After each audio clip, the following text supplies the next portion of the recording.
Bonjour, bienvenue pour cette nouvelle séance autour du Vijnana Bhairava Tantra. Om Manastamita Bharupaste Jasam Tamasam Api Ekontaryadantascha Tejansi Cha Tamansi Cha. Après ce petit verset traditionnel de bon augure, je vais vous lire le verset de cette séance qui est le verset 104. Om vihaya nijadehastham sarvatrasmiti bhavayan dridhena manasa drishtya nanye krinya sukhi bhaveta. Que l'on évoque « je suis partout » en laissant de côté l'habitation dans notre propre corps, la posture dans notre propre corps, littéralement. Au moyen d'une vision mentale stable, qui n'a d'égard à rien d'autre, qui ne fait attention à rien d'autre, on deviendra heureux. L'adepte qui met en pratique ces instructions deviendra Sukhi, le bien-être. Toujours cette histoire d'axe. Sukha, être bien axé, bien dans l'axe, bien harmonieux. Sukhi Bhavet. Comment? Grâce à une vision mentale, Manasa Drishtya, c'est-à-dire grâce à l'attention. Dridhena, stable, mais encore. Nanye Krinya, qui ne regarde rien d'autre, qui ne fait attention à rien d'autre, qui est bien concentrée. Et qu'est-ce qu'elle fait, cette attention? Bhavayan. Elle évoque iti, l'idée que sarvatrasmi, je suis partout. Vihaya nijadehastham, ayant abandonné, vihaya, ayant délaissé, on pourrait traduire nijadehastham, l'identification à notre seul corps. Donc ici, nous avons encore le thème du corps. Le thème du corps. Toute une série d'expériences autour de l'identification au corps, car le corps est au centre du mandala de notre expérience. Et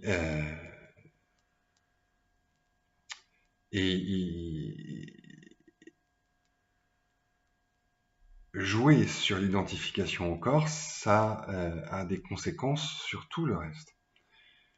Vous voyez, au centre, il y a toujours un corps. Votre corps, mon corps. Parce que, sans doute, ça n'est pas un objet comme les autres. Le statut du corps dans le shivaïsme du Cachemire, quel est-il? Il y a deux niveaux. Il y a un premier niveau qui consiste à pointer le fait que le corps dans le shivaïsme du Cachemire n'est pas rejeté. N'est pas rejeté, contrairement à ce qui se passe dans des traditions plus classiques, qui sont les traditions ascétiques, qui sont fondées sur la mortification, sur les privations, sur la maîtrise, et plus exactement sur la frustration des besoins corporels. Ne pas bouger, ne pas regarder, ne pas respirer, ne pas penser, ne pas manger, ne pas dormir, ne pas rêver. Toutes les facultés doivent être bridées Et il y a une tradition qui illustre bien ça en Inde, c'est la tradition Jain, la tradition fondée ou refondée par le Jina, Mahavira, le grand héros. Et dans cette tradition très ascétique, l'idéal, c'est de se suicider, mais délibérément, euh, par le jeûne, par le jeûne. Et dans les traditions indiennes yogiques en général, il y a la pratique du suicide yogique. Il y a la pratique du suicide religieux, avec des variantes selon les religions. Ça peut être se jeter du haut d'une falaise, ça peut être se jeter dans une rivière, comme le Gange, ça peut être aller se perdre, disparaître dans les Himalayas. Et à côté de ça, il y a une forme de suicide plus intérieur qui témoignerait d'une maîtrise supérieure, qui est le suicide yogique, qui consiste en général à s'identifier à une image, une syllabe, une divinité, une sphère de lumière, qu'ensuite on va expulser à l'aide d'un mantra et en correspondance, en harmonie avec le souffle, dans l'espace et dans le paradis, entre guillemets, de la divinité à laquelle on souhaite s'unir, ce qui est la définition du yoga, l'union de l'âme individuelle avec l'âme universelle.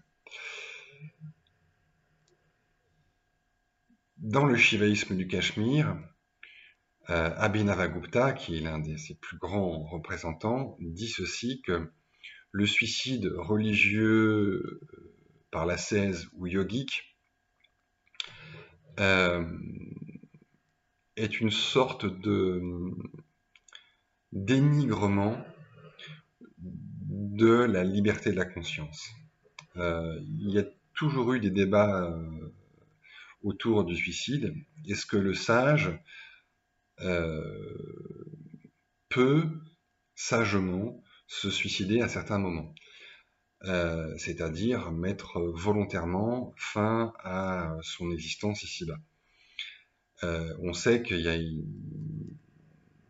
toute une réflexion sur ce thème dans la tradition stoïcienne. Et il y a des philosophes célèbres comme Sénèque qui se sont suicidés.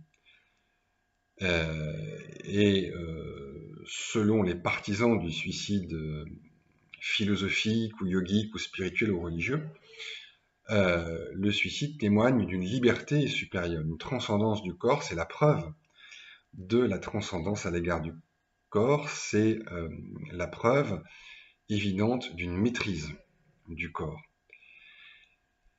Mais le thème qui revient, la raison qui revient le plus souvent, c'est vraiment celle de la liberté.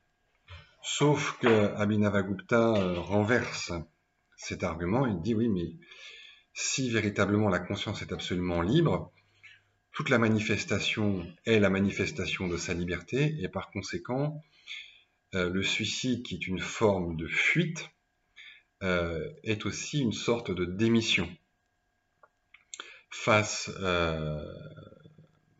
à ce qui reste toujours une manifestation de la conscience. Et la conscience elle-même, car tout est conscience. Tout n'est pas conscient, mais tout est conscience. Rien n'existe en dehors de cet acte de manifestation, cet acte d'illumination qui, en même temps, crée les choses dont nous avons conscience.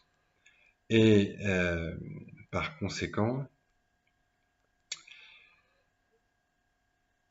l'idéal, c'est quand même de vivre pleinement, y compris la souffrance. Alors, Abhinavagupta ne le dit pas comme ça, mais l'un de ses ancêtres spirituels, Utpal-Deva, le dit.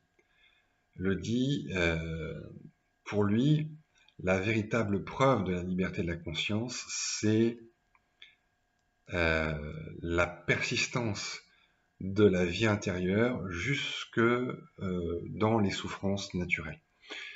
Alors, Ces philosophes n'évoquent pas les souffrances particulières que l'on connaît aujourd'hui mieux et que on a de plus en plus de probabilités d'endurer au fur et à mesure des progrès de la médecine.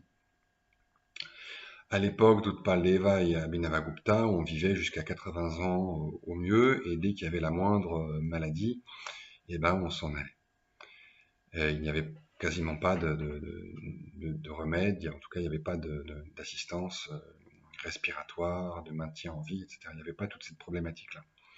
Il n'y avait pas non plus les questions liées à des douleurs extraordinaires, mais il semblerait que ça puisse s'appliquer à ce genre de situation.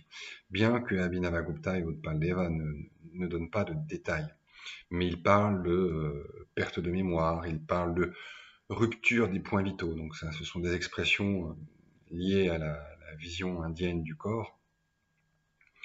Mais en tout cas, l'idée sous-jacente, le principe, c'est plutôt d'élargir le moi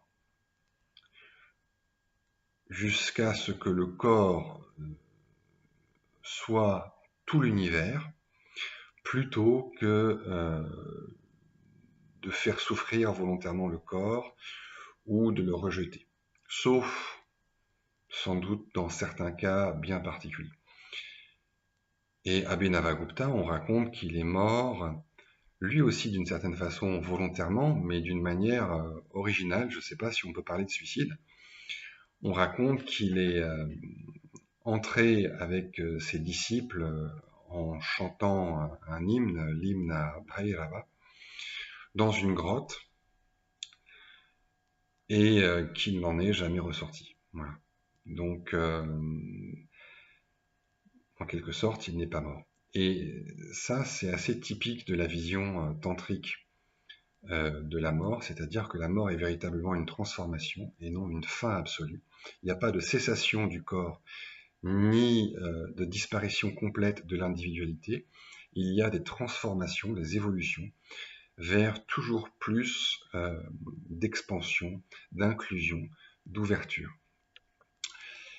Et je ne sais pas si on peut parler de suicide dans ce cas-là, mais les maîtres tantriques, les adeptes, ont souvent des façons de mourir ambiguës. Ils disparaissent, mais ils ne meurent pas. Ils se transforment, ils rapetissent, ils se subliment en lumière, ils se fondent dans autre chose, ils disparaissent en partie, mais ils ne meurent pas comme tout le monde, ce qui est une manière d'exprimer aux yeux de tous que l'expérience de la mort peut être différente.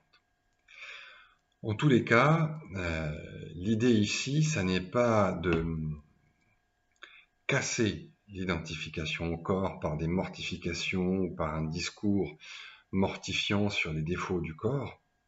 Les défauts, on les connaît, c'est la vieillesse, la maladie, la mort, le fait que le corps, comme toute chose, est finalement soumis à l'entropie, à la dispersion,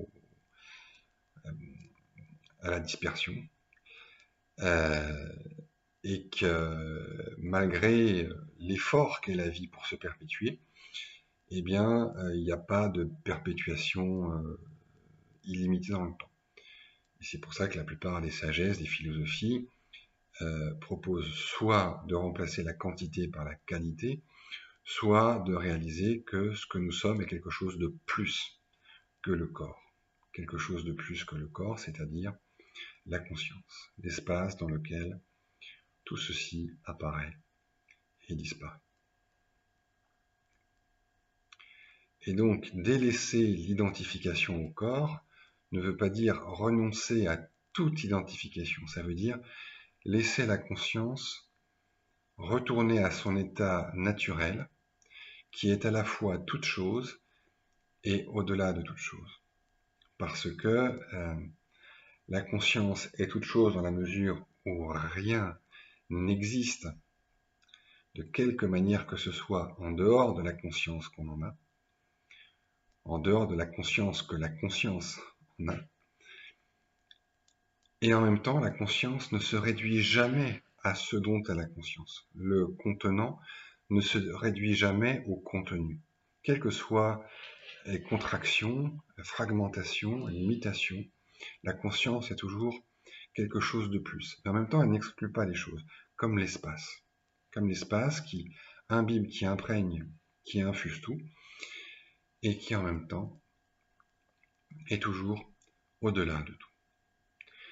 Donc, délaisser l'identification au corps et évoquer, réaliser, ressentir, bhavayan, je suis tout. Alors, bhavayan, on traduit bhavana, on traduit souvent par imagination créatrice.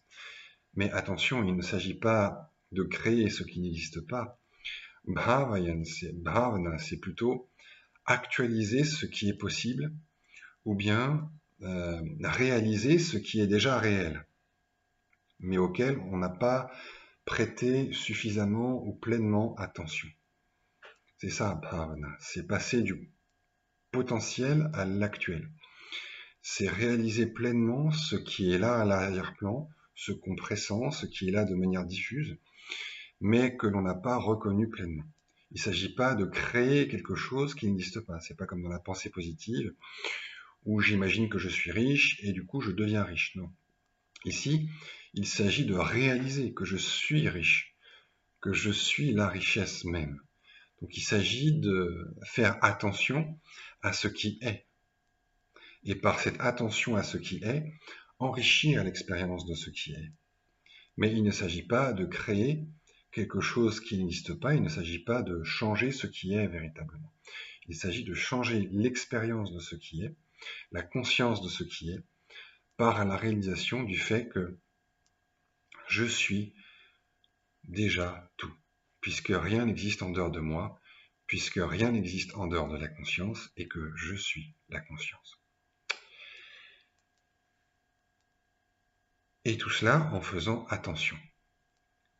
Toujours, le point commun à toutes ces pratiques, c'est que ce sont toujours des pratiques d'attention. En un sens, on peut dire que ce ne sont pas des pratiques, car elles consistent à réaliser ce qui est toujours déjà. Mais néanmoins, on peut dire qu'il s'agit de pratiques, puisqu'il y a bel et bien une activité, une action, un exercice qui se fait avec l'attention. Ce n'est pas un exercice forcément corporel, ça ne concerne pas forcément la respiration, tout ça, mais ça concerne toujours l'attention. Et ça, c'est véritablement le plus important parce que l'attention,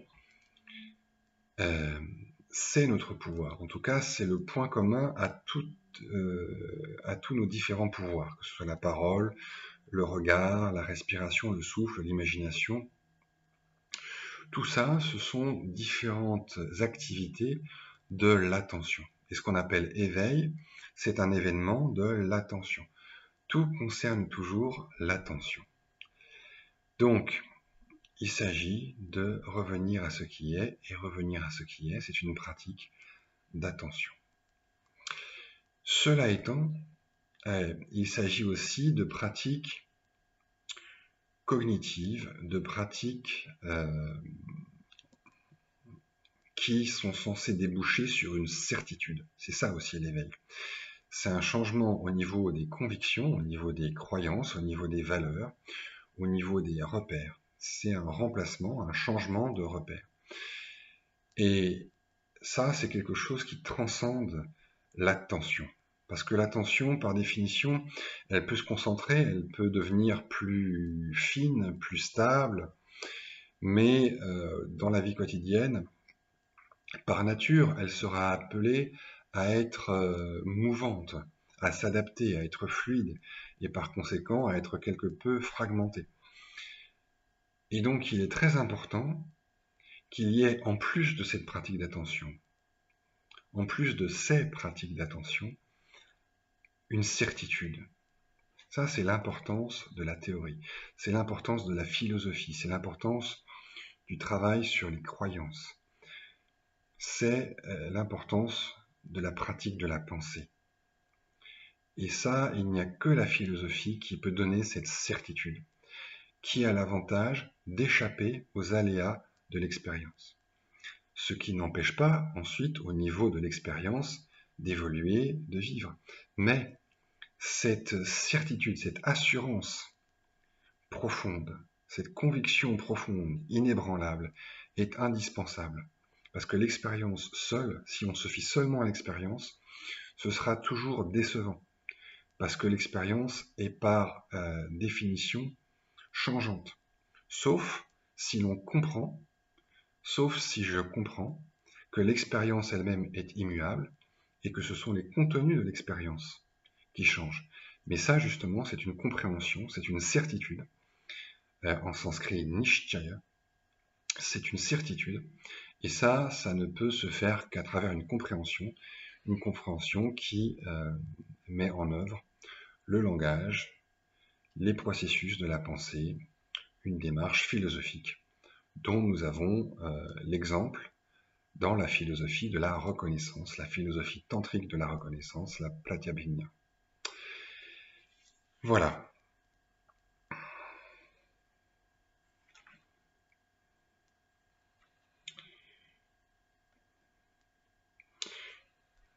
Nous avions dit Nijadehastham, l'identification à notre propre corps. Et le commentateur confirme cette traduction que je fais un petit peu comme ça spontanément, à la manière traditionnelle.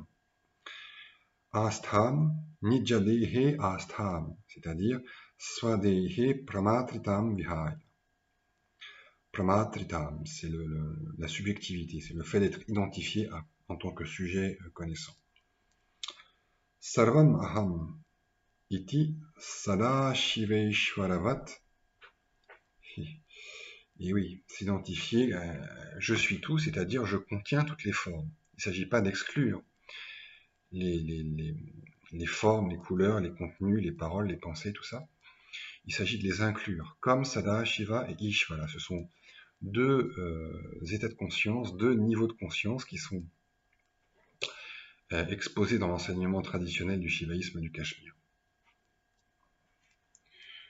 Il ne s'agit pas de pure conscience qui exclurait les objets, qui exclurait les choses, le monde, le corps, etc.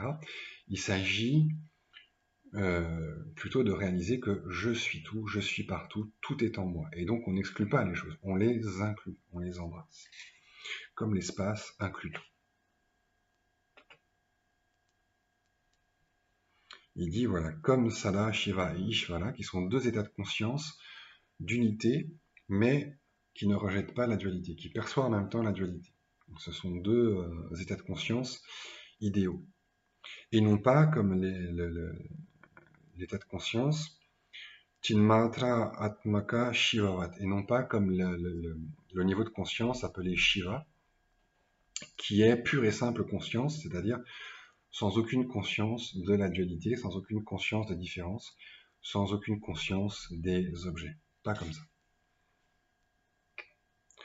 Et Drena, ça aussi c'est intéressant, de manière stable, c'est-à-dire ni sanchayena, c'est-à-dire sans doute, sans avoir de doute. Est-ce que c'est vrai, est-ce que c'est pas vrai, est-ce que c'est vraiment comme ça ou pas? Vous voyez, il y a toujours cette certitude qui doit être là, cette certitude absolue. Et c'est pour ça que la philosophie, l'aspect théorique, le travail théorique, est indispensable. Manasa chittena tatha drishtya sasamvida. Donc avec le cœur, chittena avec l'attention, avec le psychisme, drishtya, c'est-à-dire aussi avec notre propre conscience, swasamvida, avec notre propre conscience, c'est-à-dire en tant que la conscience témoin dont je parlais la dernière fois, qui est la conscience, tout simplement.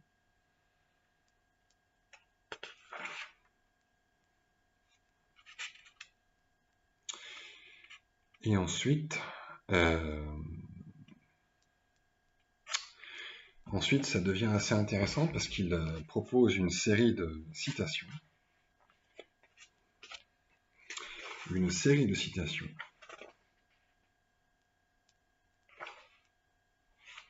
Donc le commentateur aussi fait le lien avec les versets précédents, il dit que c'est dans le prolongement, ce sont des variantes de la même réalisation, de la même compréhension. Et il enchaîne en disant « À ce propos, cet état de je suis tout, qui est le soi, fusion de Shiva et de sa puissance, le Shakti, est décrit de bien des façons. Cette expérience de l'éveil, du je suis tout. Même cet état de je est rejeté par l'auteur du bouquet des catégories, Tattva Manjari,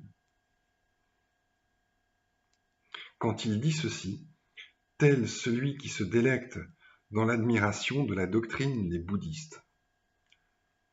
Et il cite donc un verset de ce texte, Tattva Manjari. S'il y a le moindre je, on a peur du réel. S'il n'y a aucun je, qui pourrait avoir peur? Le commentateur enchaîne et rapproche avec le bouddhisme. C'est aussi ce que disent les bouddhistes. Et il cite Dharmakirti, un célèbre philosophe bouddhiste qui a vécu au Cachemire. Si l'on imagine un soi réel, la notion d'un autre naîtra de même. En présence du soi et de l'autre, naissent attraction et aversion.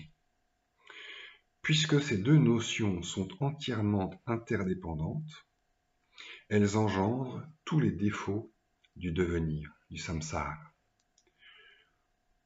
Et pour bien montrer qu'il n'est pas d'accord avec ça, et pour bien montrer la différence entre cette conception des choses et l'enseignement du shivaïsme du Cachemire, il ajoute « Au contraire, dans la lampe de la prise de conscience, Vimarsha Deepika », Vimarsha c'est le mot essentiel, le plus important du shivaïsme du Cachemire, c'est ce qui désigne la Shakti, la conscience, c'est ce pouvoir de prendre conscience de, mais c'est aussi penser, juger, estimer, réaliser, se rendre compte que. Il est dit, l'être je, aham tattva, l'être je est suprême. Il est le divin impérissable, absolument souverain, à la fois immanent et transcendant à l'univers, à la fois en toute chose et au-delà de toute chose. Une fois absorbé en elle, dans cette réalisation, dans cette conscience, qui aurait peur? Vous voyez, c'est très très important de bien distinguer l'enseignement de chaque tradition et de ne pas se contenter de dire, comme on dit aujourd'hui, tout le monde dit la même chose, tout se vaut, tout est pareil. Parce que tout n'est pas pareil, parce que ces enseignements ne disent pas qu'ils sont pareils. Et c'est important, ne serait-ce que par respect pour ces traditions, pour une simple décence humaine, de ne pas les manipuler, de ne pas projeter sur elles nos propres lubies politiques du moment, mais de les écouter, de les entendre. C'est pour ça de les écouter, de les laisser parler, tout simplement, avant de porter notre propre jugement. Vous voyez, il distingue, il oppose entre d'une part les bouddhistes et les partisans du Nyaya, parce que c'est ça la première citation, c'est une espèce d'école logico-nihiliste qui a sans doute à certains moments été proche du shivaïsme ou de certaines formes de shivaïsme et qui enseigne que le soi n'est pas conscience, que la conscience n'est qu'un accident de notre essence et que notre essence c'est le néant. Et d'où la citation que le commentateur rapproche du bouddhisme. S'il y a le moindre je, on a peur du réel. S'il n'y a aucun je, qui pourrait avoir peur? C'est ce que disent certains bouddhistes. S'il n'y a pas de soi, il n'y a pas de problème. Il n'y a pas d'amour, il n'y a pas de haine, il n'y a pas de plaisir, il n'y a pas de souffrance, il n'y a pas de vie, il n'y a pas d'expérience. Et s'il n'y a pas d'expérience, il n'y a pas de souffrance, il n'y a aucun problème. Tous les problèmes sont réglés si on supprime le fondement de tous ces problèmes, c'est-à-dire la conscience, c'est-à-dire le je. Mais le shivaïsme du Cachemire n'est pas d'accord avec ça. Il dit c'est pas en cassant le thermomètre qu'on va faire baisser la température. Ou alors, dire c'est vraiment dommage de désirer le néant. De désirer le néant. Il y a une espèce de désir du néant, de cette extinction, de ce nirvana, de cette extinction de tout, où on jette le bébé avec l'eau du bain. C'est-à-dire que sous prétexte de vouloir supprimer la souffrance, on supprime tout.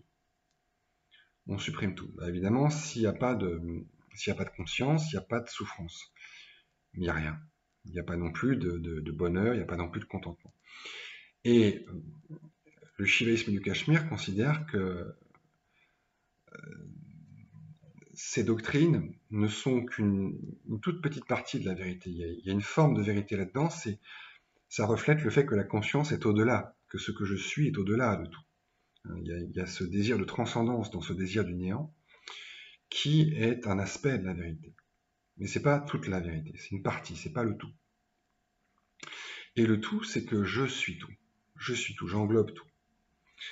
L'être je est suprême, la conscience est suprême. Elle est le divin impérissable, absolument souverain, parce qu'elle est libre, la conscience. Elle ne subit pas la souffrance, elle l'a créée. Donc, au-delà dans la souffrance, au cœur de la souffrance, il faut aller chercher à reconnaître cette liberté, cette extase. Au cœur de la souffrance, il y a cette extase, à la fois immanente et transcendante à l'univers. Une fois absorbée en elle, qui aurait peur? Et donc ça, c'est un reproche qui est souvent adressé par le shivaïsme du Cachemire au bouddhisme, au Vedanta, à toutes ces doctrines de l'illusion et du rejet du monde et du corps, c'est qu'au fond, il y a une peur là-dedans. Ce désir seulement de transcendance, ce désir d'aller au-delà, au-delà, au-delà, au-delà, au-delà des concepts, au-delà du corps, au-delà du monde, au-delà des objets, au-delà des états, au-delà de tout, il y a une peur. Il y a une peur, c'est-à-dire une contraction. Il y a l'absence de cette espèce d'extase, de cette expansion qui est l'essence de la conscience. Et cette extase, c'est je suis.